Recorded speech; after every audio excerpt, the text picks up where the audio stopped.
Okay, guys, we're going to go ahead and start with this the answer workbook for chapter 2 in Hebrew vowels. And what we're going to do here is go over the homework. Hopefully, you're able to go ahead and go back through and review chapter 2 and on the vowels and work on the workbook. The importance was to um, learn the vowels. Both the long vowels, the short vowels, and the reduced vowels, and historical long vowels. Again, as I said before, it'll take a little time. A lot of times it just soaks in, and things to give yourself enough grace, enough time for it to soak in as we go through the lessons and through the homework. In the next chapters, a lot of stuff will start sinking into you right here.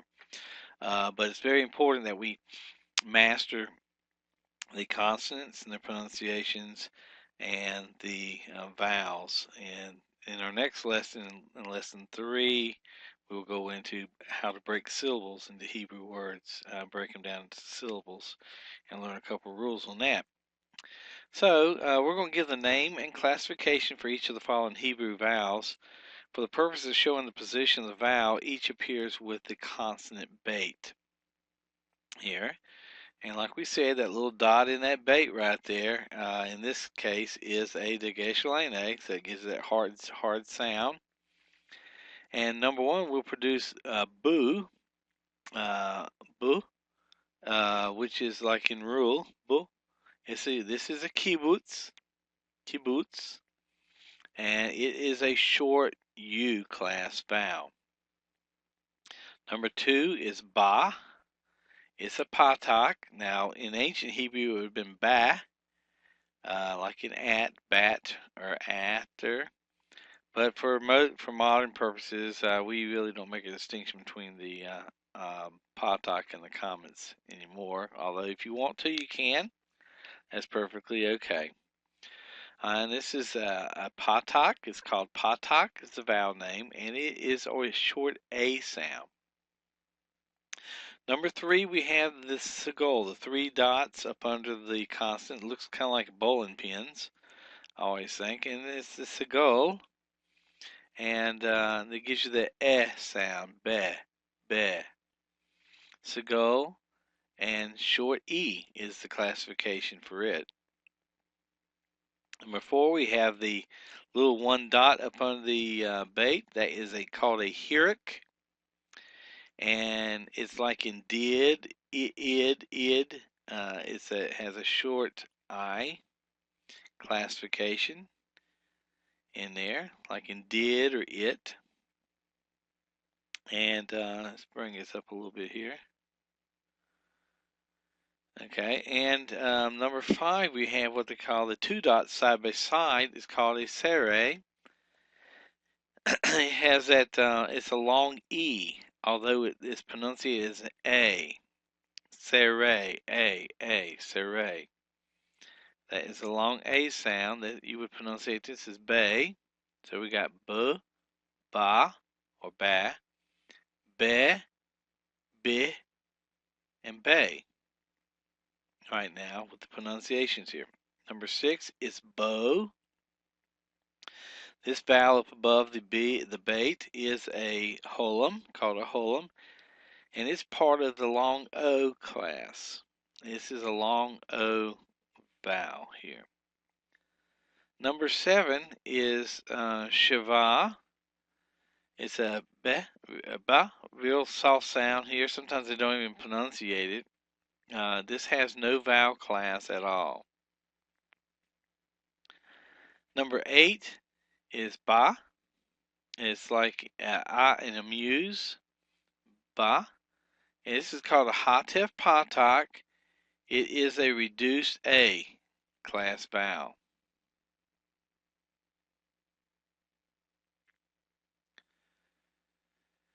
Okay, the next one is what they call a Hatef Sagol. You got that little Shava here, you got the Shava up there, and then you got the Sagol. That's how you know it's a Hatef Sagol.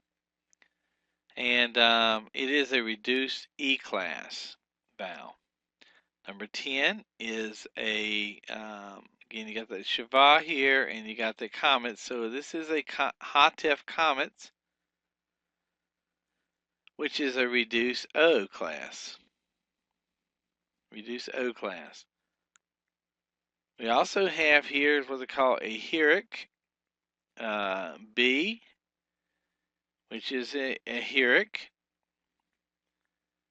and it is an I class vowel letter with the letter Yod.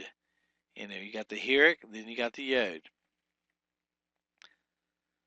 That's pronounced as B. Number 12 is Bo. This is a Hol and Vav. You got the Vav and the Hol and Vav. It is an O class vowel letter with the Vav. These are all longs. Now these are unchangeable longs right here. B and Bo, and then Boo. Boo is a Shurik. It's a U sound.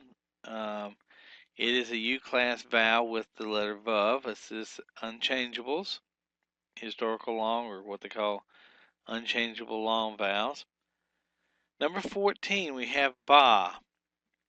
This is a Commons Hey, with a hey being used here as actually a vowel, but it's not. It's almost like it's not there in there. But anyhow, it's Commons Hey ending, and we'll get into Commons Heys later on through the book. It is an A-class vowel letter with the letter Hey. Number 15 is Bay. This is a Seri Yod consonant, the Seri and then the Yod right here. It is an E-class vowel letter with the letter Yod. This is a historical long or an unchangeable long here too. The Segol, number 6 on Segol, 16 on the Be. This is a Segol Yod. You got the Segol here, the Yod there. It is an E-class vowel letter with the letter Yod, unchangeable, long vowel. And then we have, last but not least, we have the Ba or Ba. This is a Chametz or Chametz Hatuf. It could be either one.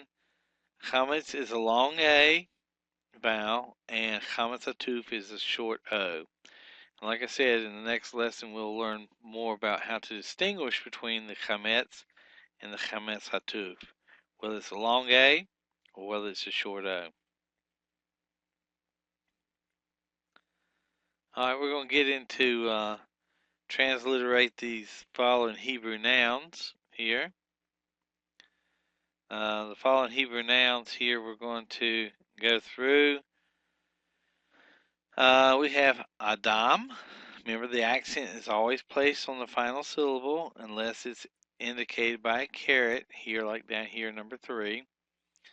This is Adam, man or Adam, and the transliterated value. Here's your transliterated value of the Aleph here, the vowel, the long A of the comets, which is right here, the comets. This is the long A. The Dalet, which is without the Dagesh Lane, so it's got a line up under it. And the comets again for the last syllable with the long A. And then the Mem Sufit here is transliterated with an M. Second, we have Zahav, which is gold. You would translate the Zion with a Z. The comets with a long A. The Hay with a H. The comets with long A again. And the vet or bet, soft vet sound with a B with a line up on it. It doesn't have a Dagesh Lane in it, so it's going to have to be the B with a line under it. Number 3, we have the accent on the first syllable shown by the caret here. This is a eretz. This is for earth. We have the transliterational value of the aleph, the segol which is these three dots, is the E. The Resh is the R. The Segol is the E. And the Sadi Sofit is the S with a dot up under it. Let's give you those transliteration marks here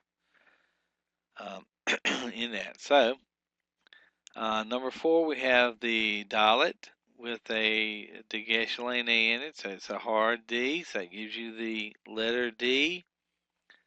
Comments for a long A. Vet for a soft B or here. So you got the line up under it. Comments again, long A. And Resh is with an R. That's how you'd write that out in transliteration, Davar. Now 5, we actually have Shofet. Here we have the Shin. Then we have the Holam over the top. So that could make you think, well, this is a sin. Is this a sin with a Holam? Or is this a Shin with a Holam? Well, actually, if this actually was a sin with a Holam, you would only see one dot to the left. You wouldn't have this dot here. So that we know that this is a Shin with a Holam vowel here. So Shin is here, and the long O of the Holam is here, O with the long line. And then Fe, the Fe is here. The doesn't have the Gesh Lane, so it's a Fe. It's put with a P with a line over the top to show the PH sound. The Sere, the vowel Sere here, is a long E. So you have the long E with a line over it. And the Tet is a T with a dot up under it. Show fate.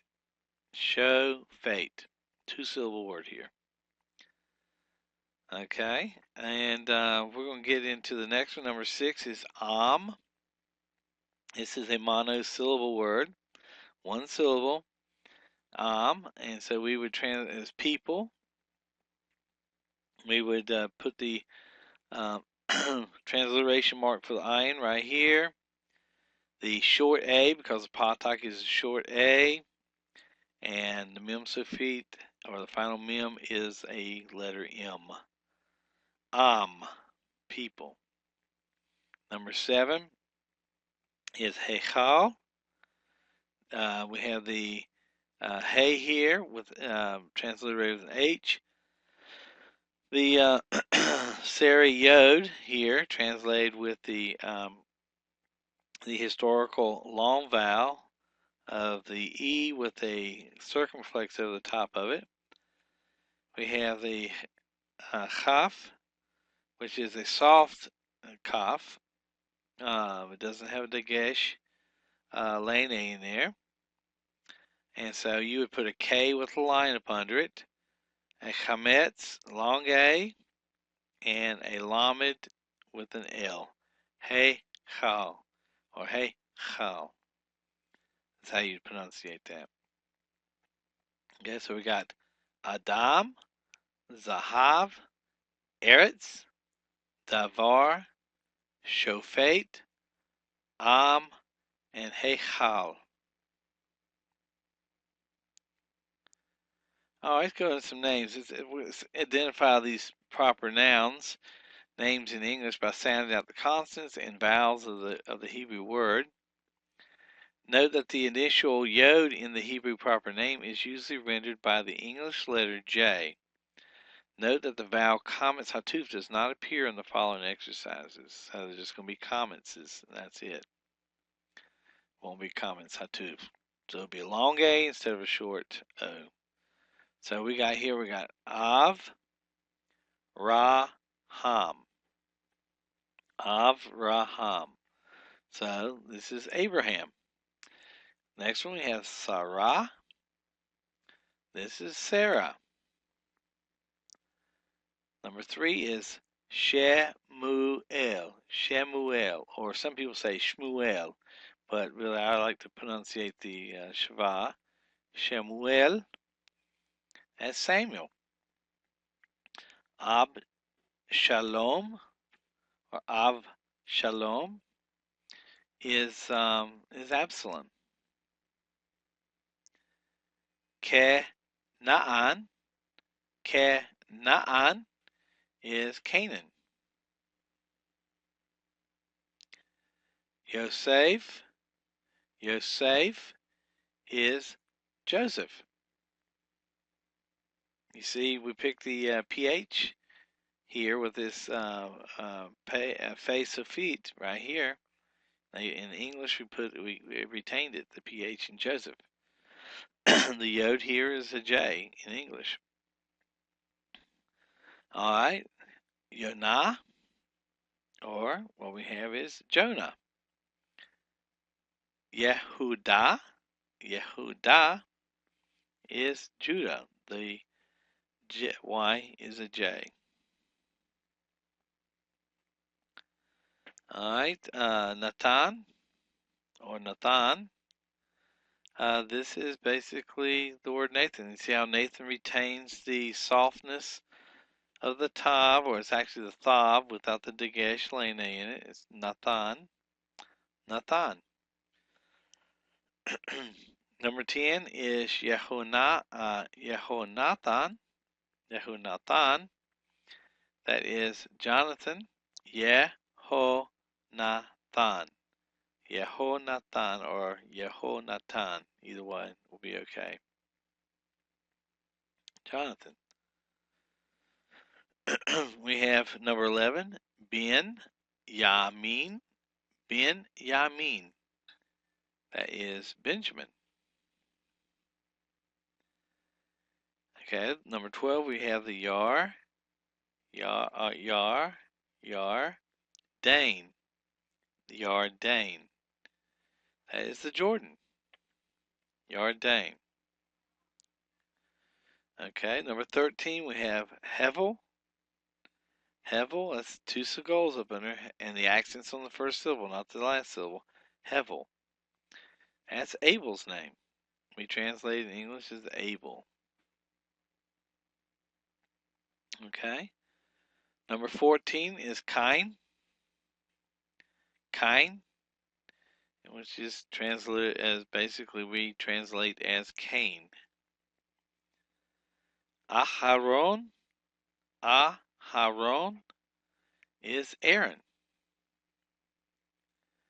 All right, we have Shaul. Shaul. That is Saul. This actually the same root comes from Sha'al, which means to ask or pray. Pray for the peace of Jerusalem. Ask for the peace of Jerusalem. Sha'alu. Shalom. Okay, for Yerushalayim. So Shaul is Saul's name. And Sheol. Sheol. Remember, Sheol, kind of getting into this. Remember, the Hebrew syllables have to start with a consonant first, but Sheol. And we translate as Sheol, the place of the dead. And then we have Eli, number 18. The Sarai is A. Lee. A. Lee. And we translate as Eli. Okay, well, we've gone through that exercise here, and let's go on, keep on going on down here. We've got a few more left to go. We have here, number 19 is E. You got that doubling, you got that dot in that yod right there. That is actually a doubling dagesh that doubles that letter. So it's E Yov. E Yov. You have the Hirik yod here with the consonant, and then you have a consonant with a vowel and another consonant. Eov. And we'll get into that further when we get into the next chapter. Number 20 is Don Ni El. Daniel. Or actually, it's Daniel. Daniel. Daniel. It's for Daniel. Daniel is Daniel's name. His Kia. His Kia. is, or Chizkiyahu. This is without the shuriken on here. But Chizkiah, that's Hezekiah. All right. Eliah, Eliah. Actually, we know him more as Eliyahu with the shuriken at the end. That is Elijah. Okay. Shelomo. Shelomo.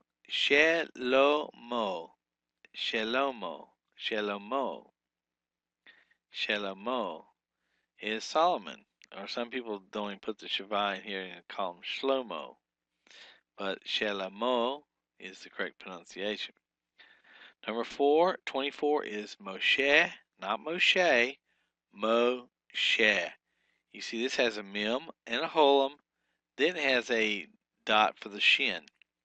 The segol up under the vowel, up under the shin, and then the hay. Moshe. And last but not least, we have Aden. Aden. It's the accents on the first syllable, so it's Aden.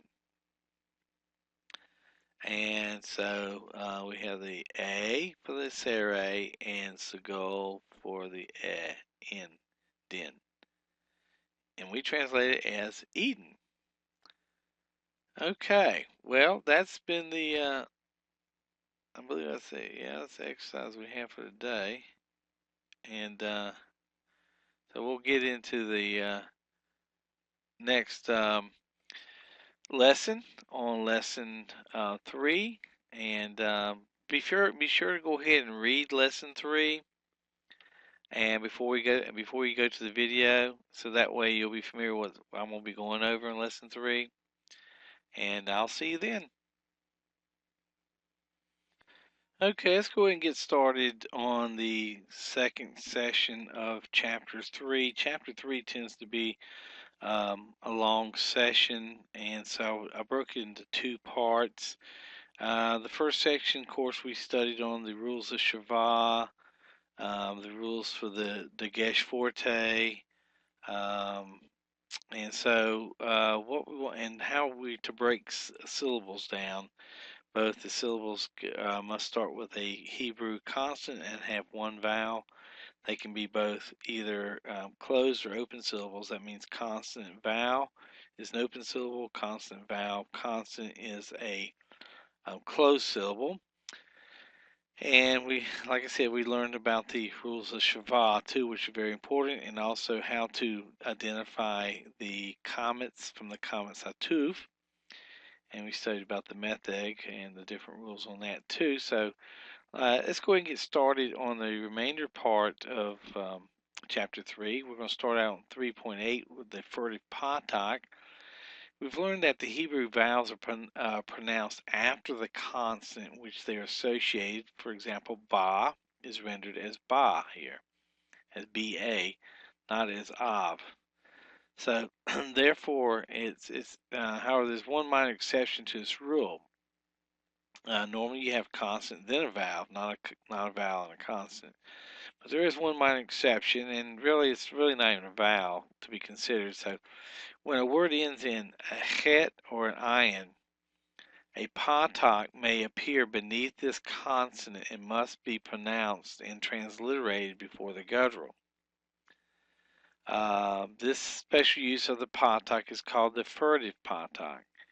In terms of breaking down syllables, the furtive patak is not considered to be a full vowel, nor is it to be counted in syllabification. So note the following examples. We're going to give some examples here. So basically, it's not to be counted as part of a syllable. It's not. It's actually part of the last syllable here. So, for example, you got boreach. Remember the het and the ayin at the end of a word really don't have a sound of their own unless they have this vowel, and it's usually a patak here. So you got bo reach. So it's actually, we break this down into bo, the bait, with a dagish lane, with a holum, this vowel holum, and then we have the second syllable starting with a consonant, the resh, the sere, and then the short A and the chet at the end. So basically it's borech. And so it's just two syllable word here instead of boreach. It's boreach. It gives the sound to the chet and also the sound to the ayin. All right, here we have the second. We have notea, and we have the noon and the holum broken into one syllable, and then the tet, the sere, um, the ayin, and the patak. Notea, notea. So that's the only exception you have where the vowel comes before the consonant at the end. It's called a furtive patak, and it happens with chets and ayins. We have the third word, rakia, the firmaments, rakia, rakia, rakia is the firmaments. And we also commonly know, this is very common to us, ruach. And this is a one syllable. It's not ruach, it's ruach, one syllable, ruach. It gives that chet a sound right there at the end. Now, we've talked about the quiescence of the aleph before. When aleph occurs without a vowel, it is quiescent, as in chatat. So you got a dogish, because is this a non-begakifat letter? Yes, it is a non-begakifat letter, so it's going to be a double in dagesh. So when the aleph is quiescent, it is not considered to be a consonant with a reference to the rules of syllabification. This word should be divided as chet, patak, and then you got a tet, and then you have another tet, comets, and then an aleph and a tav. And so it's as if it's not even there, but you just put it in. That's how you divide it in there. All right. 310, Hebrew diphthongs. Now, this is what we were getting into. You hear a lot of this modern pronunciation, and of course, in the biblical pronunciation, it's a little different. The Hebrew diphthong. In Hebrew, there's a cluster of consonants and vowels that always act together as a unit. Technically, this phenomenon is called a diphthong. A diphthong is a grammatical term used to identify sounds normally distinct, but now function as a single unit. The most common Hebrew diphthong is the patak, yod, hirik. Syllables that contain this diphthong are considered to be close because they end with a consonant. So note the following examples for syllabification purposes, for breaking them into syllables. You got this shemaim, not shemayim. It's not three syllables, it's two syllables. Sha, mime. Sha, mime. And that's how you would write out transliterated. It would be a shin, long a, mem, short a, hirik. Yod, hirik, and then mem, sofit, or final mem. Here, shemaim, not shemayim. Okay, here you have bite. Here you have bite for house, and shemaim is heaven. Bite is house. Again, this is a monosyllable, bite. This is a dogish lane in this bait because it's a begakifat letter, and there's no vocal vowel coming before it. Okay, so let's just summarize everything the last two sessions have been about. Okay, so in the following summary, all the major rules for syllabification are listed. These rules are not to be rigorously memorized, but rather that they should be understood and applied to breaking down syllables, pronunciation of words here. And let's go to everything we studied so far in the last two sessions. First, every syllable must begin with a consonant and have only one vowel. Okay. There are only two types of syllables in Hebrew: open and closed syllables. Open syllable ends with a vowel, and a closed syllable ends with a consonant. So you open is a consonant vowel, and a closed syllable is a consonant vowel consonant. Number 3, The dagesh forte doubles the consonant in which it occurs and must be divided in syllabification or breaking into syllables. A dagesh in a begakafet consonant is a lane if preceded by a consonant, and a forte if it's preceded by a vowel. Very simple. If it's a begakafet letter and there's a consonant preceding it, then it's going to be a lane. If there's a vowel preceding it, it's going to be a forte. Very simple. Anything else in non-begakafet letters is going to be forte. Number 5, a dagesh forte in a begakafet letter consonant doubles the hard sound and never the soft sound. So basically, it is a dagesh forte. Doubles it. It doubles the hard sound, gives it the doubling effect of the letter here. Now, gutturals and resh cannot take dagesh lane or dagesh forte, so gutturals reject the dageshes. All right. Number 7, a shava is vocal in the following circumstances: if it occurs under the first consonant of a word, if it is the second of two contiguous side-by-side shavas. Remember, the first one does the walking, the second one does the talking within a word. If it is under any consonant with a dagesh forte. So if you got a dagesh forte and there's a shava up under it, is going to be vocal. If it is after any unaccented long vowel, it's going to be vocal. All right. Now, shava is silent in the following circumstances: if the previous vowel is short, if it is the first of two contiguous shavas within a word, the first one again does the walking, the other one does the talking. And if it is at the end of a word, which we saw with the katapt, to write, you write, and so that's the only exception to that there. Now, guttural cannot take a vocal shava, but it can take a silent shava, as in shamata, shamata. So it can't be vocal, but it can be non-vocal under a guttural. Okay, remember the geshes don't go into gutturals, but shavas can take a guttural, but they are non-vocal. Unlike the gutturals now, that's why the resh is what they call a semi-guttural. It does act like gutturals, but sometimes it doesn't. So unlike the gutturals, the consonant resh can take a vocal shava and is vocal. Now the reduced vowels on 11 is ba, ba, ba. You got the hatuf patak, hatif patak, hatif sagol, and hatif kamets.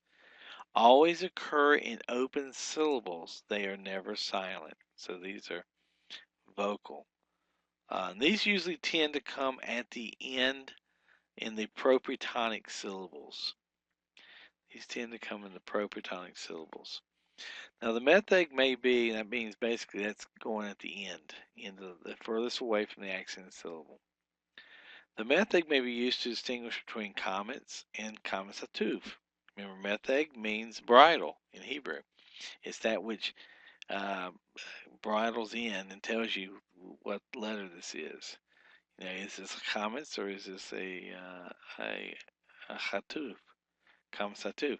Now the method occurs with the comets and not with the comets hatuf. So when you see that, treat that as a long A syllable there.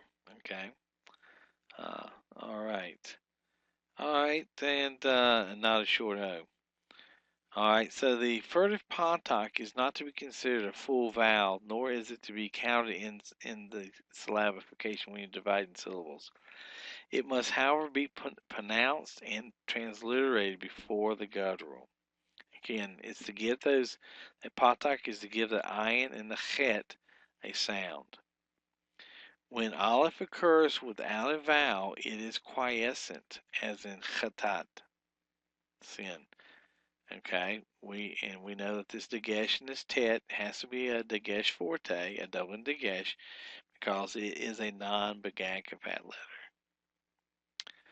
Okay, syllables that contain diphthong, which a diphthong is a combination of vowels to bring forth a single unit of pronunciation, are considered to be closed because they always end with a consonant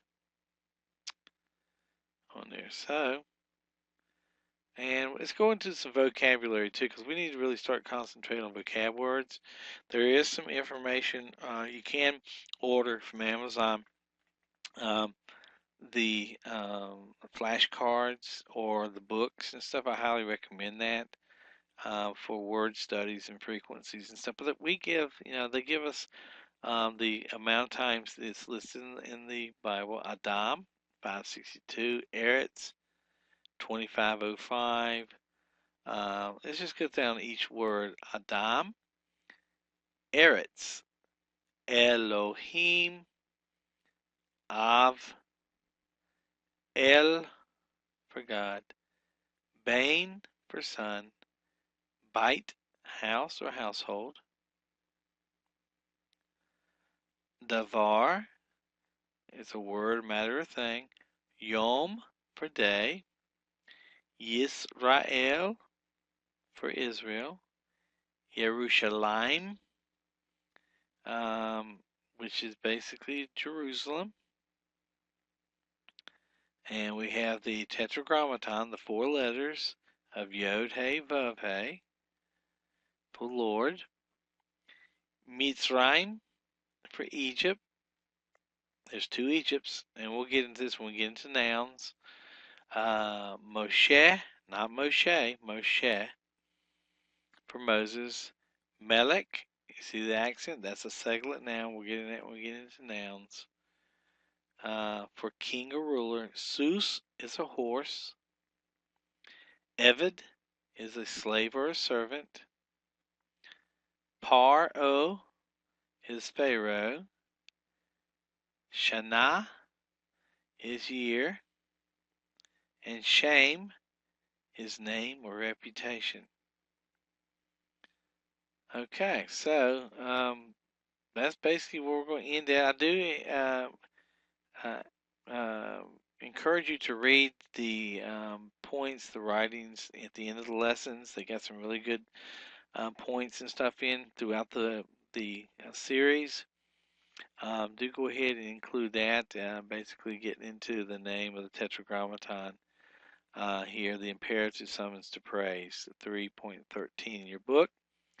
It is going to be important to go through these, and it is mandatory that you have purchased the grammar book and the workbook.